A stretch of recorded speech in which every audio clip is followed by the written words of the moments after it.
Assalamualaikum warahmatullahi wabarakatuh. Halo sahabat sejuta kisah. Kembali kami hadir menjumpai Anda. Dan tentunya seperti biasa kami akan menyuguhkan cerita-cerita misteri. Kali ini kami sudah menyiapkan sebuah kisah misteri yang berjudul Berlayar di Laut Angker.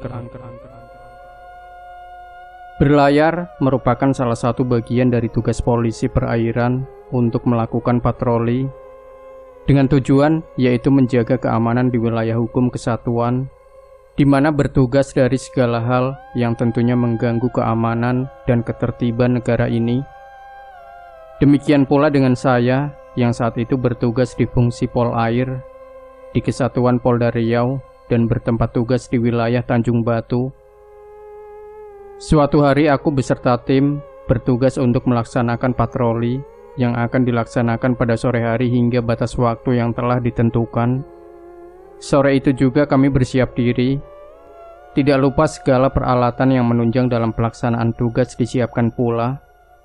Sekitar pukul 5 sore kami berkumpul di pelabuhan di mana kapal patroli kami bersandar. Sembari menunggu rekan lainnya, aku duduk di sebuah warung kopi atau kantin yang berada di pelabuhan tersebut. Di kantin itu tidaklah aku sendiri, melainkan ada pengunjung lainnya. Walau hanya ada satu orang duduk di sudut warung tengah minum kopi dan merokok. Seseorang itu sepertinya orang baru. Karena walaupun orang sipil, aku banyak mengenal orang-orang yang biasa duduk dan berkumpul di warung itu. Aku memesan segelas kopi dan mie goreng kepada pemilik warung. Lalu aku duduk di kursi dan meja yang posisinya berada dekat dengan pintu keluar masuk kantin. Mau patroli ya Pak? Tiba-tiba saja ada suara yang menyapa yang tentunya itu ditujukan kepadaku, karena saat itu hanya aku sendiri yang tengah menggunakan pakaian dinas. Aku yang tengah fokus mengutak-atik ponsel mengalihkan pandangan mengarah ke sumber suara. Benar saja, bapak tua itu yang menyapaku. Iya Pak, mau patroli.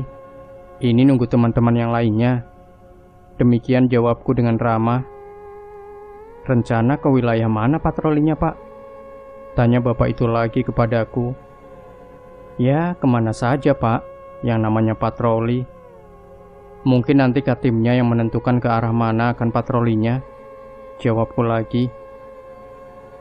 Sejenak bapak itu manggut-manggut sembari terus menatapku dengan tatapan yang menurutku saat itu tatapannya terlihat aneh. Namun aku berusaha berpikir positif saja. Lalu terdengar lagi ia berkata kepadaku, "Kalau bisa malam ini gak usah patroli Pak, bahaya." Demikian ucapnya dengan suara pelan serta tatapan tajam kepadaku. Tentu saja ucapannya membuatku sedikit terkejut, karena orang yang baru saja bertemu dan tidak aku kenal melarang agar kami tidak melaksanakan patroli. Bahkan ia mengatakan bahaya. Bahaya kenapa Pak? Tanyaku penasaran. Namun kali ini bapak itu tidak menjawab. Ia beranjak berdiri dari duduknya, lalu melangkah menuju kasir membayar minumnya ke pemilik warung. Kemudian ia pergi keluar kantin. Di saat ia hendak keluar dari warung, sempat ia berdiri di hadapan mejaku sejenak. Lalu ia berkata dengan sangat pelan, namun jelas dapat aku dengar dengan baik, "Kalau mau berangkat juga, hati-hati ya. Jangan lupa terus berdoa, minta perlindungan kepada Allah."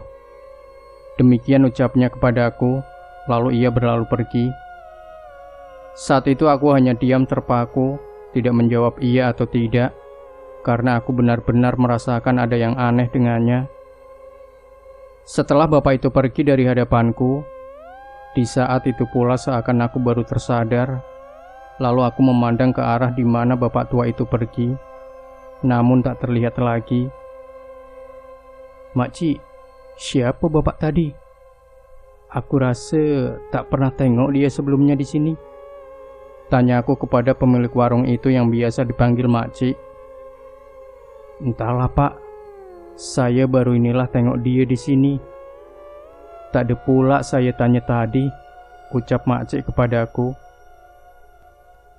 "Dah lama datang, Rit." Di saat aku tengah memikirkan apa yang baru saja aku alami, tiba-tiba saja ada seseorang lagi yang menyapaku. Seketika aku memandang ke arah suara. Ternyata Herman yang datang, salah satu timku. Singkat cerita, jam 5 sore semua timku telah berkumpul dan kami pun memutuskan untuk segera berangkat. Beberapa saat setelah meninggalkan pelabuhan, aku masih memikirkan pesan dari Bapak misterius tadi. Namun, tugas tetaplah tugas, harus dilaksanakan dengan penuh semangat. Setengah jam sudah kami melakukan perjalanan, suasana normal, tidak ada hal apapun yang terjadi. Suasana alam sekitar mulai terlihat meredup karena sang mentari secara perlahan mulai masuk ke peraduannya. Angin sejuk mulai berhembus, tanda hari memasuki senja. Tiba-tiba saja, di depan haluan kapal patroli, terlihat beberapa ekor ikan lumba-lumba berenang seakan mengiringi kapal kami. Bahkan terlihat pula ikan lumba-lumba itu melompat dari sebelah kiri ke kanan haluan kapal. "Kip, kurangi kecepatan. Di haluan banyak lumba-lumba," teriak rekanku. Saat itu aku hanya diam sembari terus menatap ke arah di mana lumba-lumba yang terus berlompatan, seakan berusaha menghalangi kapal patroli kami. Seketika jantungku berdetak keras karena lumba-lumba yang aku lihat berwarna putih, tidak seperti ikan lumba-lumba kebanyakan. Ini bertanda buruk. Demikian hatiku berkata. Dengan cepat aku melangkah menuju ruang cab, dan setelah di ruang cab aku menyampaikan sesuatu kepadanya. "Izin, Cap. Sepertinya bakal ada sesuatu yang tak baik terjadi." Demikian ucapku kepadanya. Mendengar ucapanku yang tiba-tiba kepadanya, Cap langsung menatapku dan berkata, "Kenapa begitu, Rit?" Tanyanya kepadaku. "Iya, Cap. Barusan aku lihat ikan lumba-lumba yang berlompatan itu berwarna putih, tidak seperti biasanya." "Terus, kalau berwarna putih, apa hubungannya dengan kita?" Demikian ucap Cap kepadaku, seakan memang ia tidak memahami maksud ucapanku. Sejenak aku menghela napas berat, lalu aku melanjutkan cerita. "Izin, Cap. Menurut cerita kakekku yang seorang pelaut, jika kita tengah berlayar di laut, tiba-tiba dihadang ikan lumba-lumba putih, itu bertanda buruk, dan kita sebaiknya berputar arah, tidak melanjutkan tujuan." Demikian tuturku panjang lebar. "Sudahlah, Rit. Jangan banyak percaya dengan mitos yang ada. Kita tidak bisa melaksanakan tugas. Lebih baik berdoa saja mohon keselamatan." Demikian ucapnya kepadaku, seakan memang Cap itu tidak mempercayai ucapanku. Setelah sedikit berbincang dengan Cap, aku kembali melaksanakan tugas sesuai dengan bidangku. Namun baru saja aku bekerja, tiba-tiba "Sit. Sontak aku terkejut, karena sebagai anggota Pol Air, tentunya aku sangat memahami suara itu. Ya, itu suara hembusan angin yang biasa menandakan badai akan datang. Aku arahkan pandangan mataku ke langit.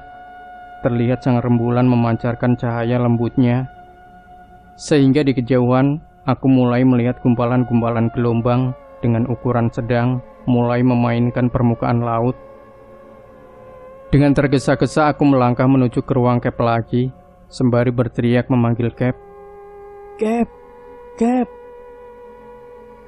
Sepertinya badai datang," ucapku kepadanya, karena memang saat itu aku dapat melihat gelombang dengan menggunakan teropong.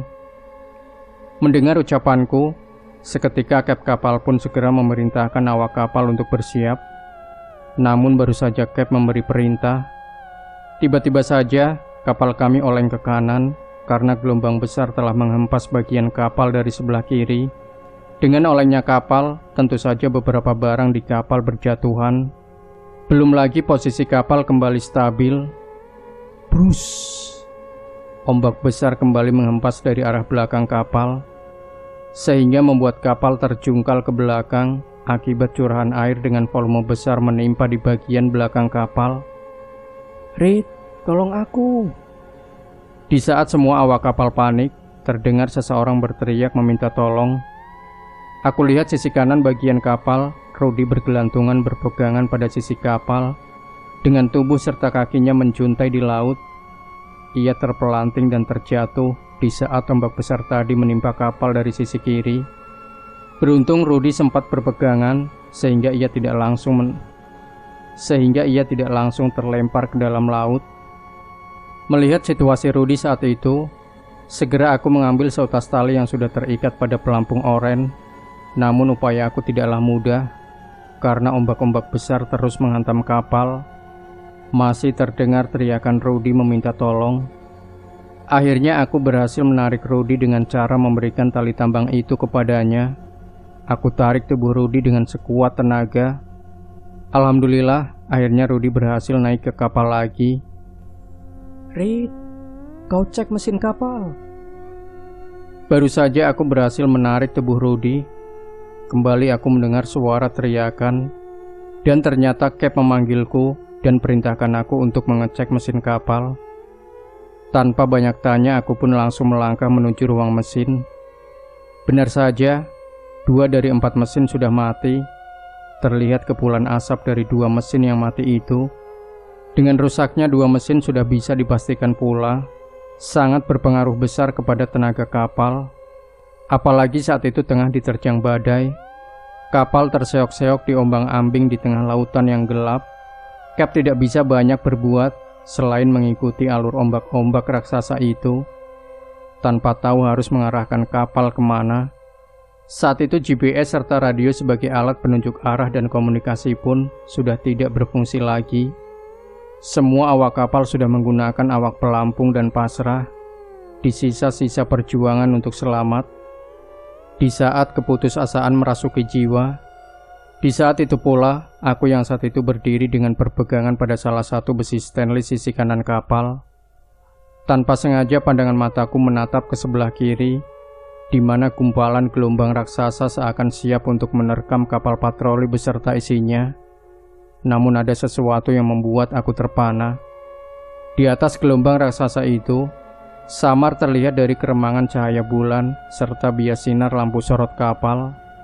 Ada sosok mirip dengan seorang manusia tengah berdiri menatap ke arahku. Belum lagi hilang rasa terkejut serta panikku.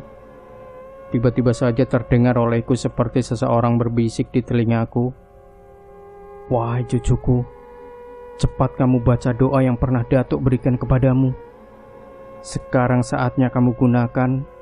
Lalu kamu minum air laut itu walau seteguk dan basuhlah wajahmu." Demikian bisikan itu di telingaku. Seketika aku merasa terkejut. Aku palingkan mukaku ke kanan dan ke kiri. Namun tak seorang pun aku dapati di dekatku. Lalu kembali aku arahkan pandanganku ke arah sosok tadi. Di sana aku tak melihat sosok itu lagi. Tanpa ragu aku berjuang melangkah mendekati sisi kiri kapal. Dengan berbisik aku mulai merapalkan doa pendek yang aku dapatkan dari orang misterius ketika aku masih kecil. Setelah selesai aku baca, aku lanjutkan dengan berdoa memohon keselamatan kepada Allah Sang Pencipta. Lalu aku raih air laut, aku minum dan kubasuhkan pada wajahku. Setelah selesai melakukan perintah dari sosok misterius itu, lalu aku kembali ke tempat posisiku semula. Dalam hati aku terus berzikir mohon keselamatan darinya. Tak lama berselang, tiba-tiba saja angin kencang sangat dingin berhembus hingga dapat menggerakkan posisi kapal yang sudah tidak bertenaga lagi karena 2 mesin sudah mati. Kapal kami berputar arah lalu bergerak melesat, seakan ada kekuatan besar mendorong kapal yang entah ke arah mana tujuannya. Karena saat itu di sekeliling kapal hanya bukit-bukit tinggi yang hitam. Itulah bukit-bukit gelombang badai raksasa. Tidak ada yang bisa diperbuat selain pasrah dan berdoa.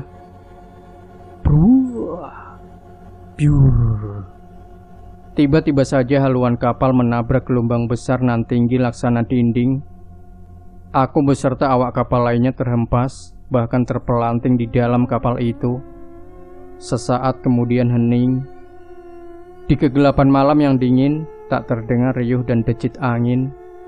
Tak terdengar pula deburan ombak badai tadi yang mengobrak-abrik kapal patroli beserta isinya. Sesaat aku hanya diam, aku tidak tahu tengah berada di mana saat itu. Ya Allah, sudah matikah aku saat ini? Demikian hatiku berkata. Namun, sesaat kemudian kedua telingaku mendengar suara kepakan air, layaknya ombak-ombak kecil dengan lembut menerpa bagian dinding kapal. Perlahan aku membuka kedua mataku. Ada rasa ragu dalam hati, namun kucoba untuk menguatkan hati untuk membuka kedua mata ini. Dan ternyata benar saja, aku tengah tergeletak di lantai kapal. Ada rasa nyeri di kepalaku sebelah kanan. Mungkin kepalaku terbentur ketika terpelanting di saat kapal dihantam ombak besar tadi, pikirku. Aku berusaha bangkit dengan berpegangan pada apa saja yang bisa kuraih. Karena selain gelap juga kepalaku pusing dan perutku terasa mual. Setelah aku bisa berdiri, dengan perlahan aku melangkah dengan meraba-raba bagian kabin kapal. Di dalam kabin kapal memang sangat gelap karena mesin kapal mati. Dengan demikian semua lampu kapal padam pula.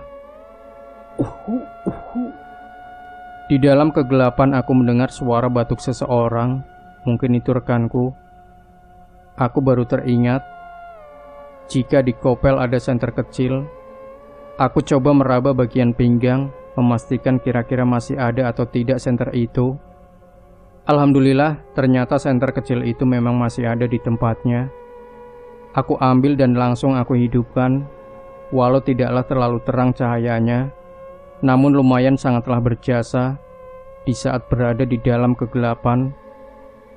Cahaya senter aku sorotkan ke segala arah di dalam kabin itu. Terlihat begitu kacau, barang-barang berserakan, genangan air di mana-mana. Yang ada di dalam pikiranku saat itu, di mana semua teman-temanku. Aku melangkah menuju ruang kemudi. Di sana aku mendapati Cap tengah terduduk tak bergerak. Mungkin ia pingsan, pikirku. Aku mengecek kapal hingga stok BBM kapal. Ternyata BBM kapal masihlah tersisa. Walau aku bukanlah Cap kapal, tapi setidaknya aku sedikit paham bagaimana cara menghidupkan kapal. Dengan sedikit rasa panik, ku coba untuk menghidupkan mesin kapal. Alhamdulillah kapal itu hidup. Seketika semua lampu kapal menyala. Dengan demikian ruang kabin kapal menjadi terang. Setelah mesin kapal hidup dan lampu-lampunya menyala, aku segera mencari rekan-rekanku. Alhamdulillah semua rekanku selamat, walau tampak kacau. Singkat cerita, kira-kira 1 jam semua telah kembali kondusif. Walau ya belum pulih sepenuhnya, minimal kami bisa mengendalikan diri kembali. Kuarahkan pandangan mataku ke segala arah. Walau hanya kegelapan malam yang terlihat olehku, namun situasi terasa begitu tenang. Tak terlihat lagi gulungan ombak raksasa monster lagi. Berganti dengan riak air tenang, dihembus lembut angin malam. Kami kembali melanjutkan perjalanan, mengikuti arah naluri saja. Karena peralatan yang menunjang ketika di pelayaran sudah tidak berfungsi lagi. Dengan lambat kami terus melajukan kapal patroli itu, dikarenakan 2 dari 4 mesin telah rusak pula. Kira-kira setengah jam melakukan pelayaran. Di kejauhan kami melihat kerlip cahaya. Mungkin itulah tepian pantai yang berpenghuni. Kapal terus diarahkan menuju titik cahaya itu hingga jarak semakin dekat. Benar saja, kerlip sinar itu adalah cahaya-cahaya lampu dari permukiman penduduk yang berada di pulau itu. Alhamdulillah. Kami berucap syukur karena titik harapan telah nyata di depan mata. Kami selamat. Singkat cerita, kami tiba di pulau tersebut kira-kira pukul 5 waktu Indonesia Barat dengan selamat. Kami bersandar memang tidaklah di pelabuhan, melainkan di pelantar rumah penduduk yang berada di tepian pantai, khas rumah penduduk di area pesisir. Namun itu semua tidak menjadi suatu kendala. Yang jelas kami selamat dari terjangan badai yang ganas malam itu. Lanjut cerita, paginya setelah mencari tempat untuk sarapan serta bebersih diri, kami menghubungi kesatuan di mana kami bertugas, memberitahukan keberadaan serta apa yang terjadi di saat kami melaksanakan patroli tadi malam. Menjelang siang, akhirnya kami melanjutkan perjalanan kembali pulang dengan dijemput oleh speedboat dinas sebagai pemandu. Setibanya di kesatuan, kami dapat menghela nafas lega. Namun jika di flashback dari awal kami hendak berangkat tugas, memang ada beberapa hal peringatan agar kami tidak melaksanakan tugas saat itu. Seperti orang misterius mengingatkan, alam sekitar mengingatkan, bahkan menghalangi langkah kami. Keterangan penduduk di mana kami terdampar di pulau itu juga membenarkan jika di lautan di mana kami berpatroli malam itu memang dikenal angker. Tak jarang kapal-kapal kecil karam diterjang badai yang tiba-tiba saja datang. Namun kami tidak mengindahkan semua itu, bukan karena tidak percaya akan tanda-tanda itu, tapi karena tugaslah, apapun tetap harus kami jalani, walau nyawa taruhannya demi nusa dan bangsa ini.